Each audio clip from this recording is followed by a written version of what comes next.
तपोवन प्रभागातील अनियमित व कमी दाबाने होणारा पाणी पुरवठा तसंच 3 तास पाणी देण्याचं धोरण रहिवाशांसाठी डोकेदुखी ठरतंय।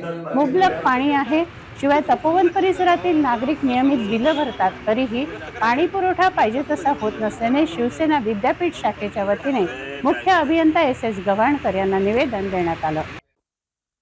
पौण प्रभागातील पाणी पुरवठ्याचं नियोजन करण्याच्या मागणीसाठी विद्यापीठ शिवसेना प्रमुख मोहन क्षीरसागर यांच्या नेतृत्वात शिवसेना विद्यापीठ शाखेच्या वतीने निवेदन देण्यात आलंय। अनियमित तसंच कमी दाबाच्या पाणी पुरवठ्यामुळे नागरिक त्रस्त आहेत, याकडे लक्ष देण्याची मागणी केली आहे। 16/12/2024 रोजी आम्ही मजिप्रा या ठिकाणी आलेलो आहे निवेदन देण्यासाठी। तपोवन परिसर हा मागील गेल्या 3 महिन्यापासून पाण्याविना, अल्प पाण्याविना आणि ही हिकेखोरी प्राधिकरणाने लोक बिलं भरण्यास तयार आहेत, जितकं पाणी घेतील तेवढं बिलं भरण्यास तयार असून सुद्धा 3 तासाची अट यांनी लावली। पूर्वी प्रमाणामध्ये भरपूर पाणी या परिसराला मिळत होतं, पण ह्या 3 महिन्यामध्ये अधिकाऱ्यांच्या आदेशान्वये विनाकारांच्या त्रास देण्याच्या उद्देशातून कोणाच्या तरी संमतानं ऐकून जिल्हा आपला मजिप्रा हा विभाग तपोवन परिसराला पाण्यापासून वंचित ठेवत आहे। गेले 3 महिन्यापासून हाच विषय चालू आहे। 3 तास पाणी, आणि जे पाणी येतं ते पण कमी प्रेशरनं येतं आणि पाणी येण्याचं टायमिंग नाही। कोणी ड्युटीवर जातं, एका घरात एका कुटुंबात 2 व्यक्ती राहतात, दोन्ही ड्युटीवर जातात, मुलं शाळेत जातात, पाणी कधी भरायचं हा मुख्य उद्देश घेऊन आज आम्ही या ठिकाणी आलेलो आहोत।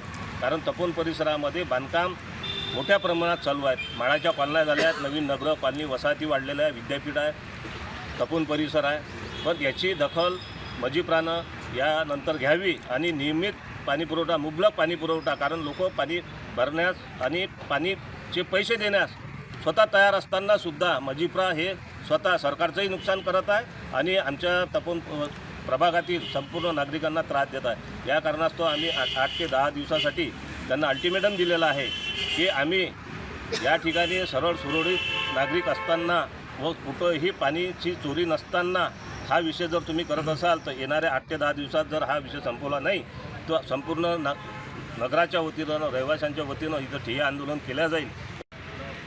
भाऊ, काय सांगाल? अमरावती जिल्ह्याला एकही मंत्रिपद मिळालेलं नाही, हे काय सांगाल प्रतिक्रिया? तसं पाहिलं तर महाराष्ट्रामध्ये अमरावती जिल्हा हा शिवसेनेचा बालेकिल्ला म्हणून ओळखला जातो।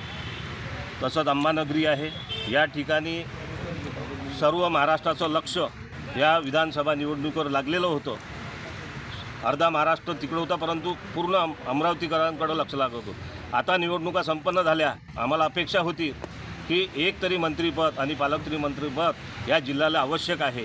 कारण मागील काही वर्षापासून आम्ही पाहतो आहे की जिल्ह्याचा हा विकास या ठिकाणी खुंटलेला आहे आणि यावेळेस संधी होती की आमच्या जिल्ह्याला एखादं मंत्रिपद जर मिळालं तर या जिल्ह्याचा विकास तर होईलच, परंतु येथील काहीतरी बेरोजगारीचं प्रमाण जे आहे मुख्यत्व इथं उद्योगधंदे आणतील आणि त्यांनी आश्वासनं दिलेलं आहे, परंतु त्यांच्याकडे जर पद असेल तर ही मागणी पूर्ण होऊ शकते। म्हणून शासनाला आमच्या विद्यापीठ शिवसेना, युवासेना व नागरिकांतर्फे विनंती आहे की आमच्या जिल्ह्याला पालकमंत्री किंवा राज्यमंत्री पद द्यायला पाहिजे। माझं नाव राजेंद्र भोयर, अमरावती तपोवन परिसरमध्ये राहणं। तसं पाहिलं अमरावतीचा विकास हा रुंकलेला आहे, म्हणजे फार कमी प्रमाणात। शिक्षण क्षेत्रात बेरोजगारी खूप वाढलेली आहे आणि तसं पाहिलं तर MIDC, कामधंदे, उद्योग हे व्हायला पाहिजे।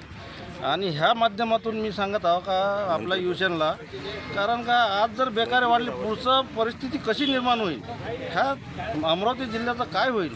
नवीन पिढी ह्या व्यसनाच्या मागं लागलेली आहे, याच्यात जबाबदार कोण राहतील? आई वडिलांना त्रास होत आहे। मंत्रिपद अमरावती जिल्ह्याला एकही मंत्रिपद मिळालेलं नाही, मंत्रिपद मिळालेलं नाही, तर एक तरी मंत्रिपद मिळालं पाहिजे आणि त्या माध्यमातून आम्ही बाकी कामं करू शकतो, अशी माझी सर्वांना विनंती।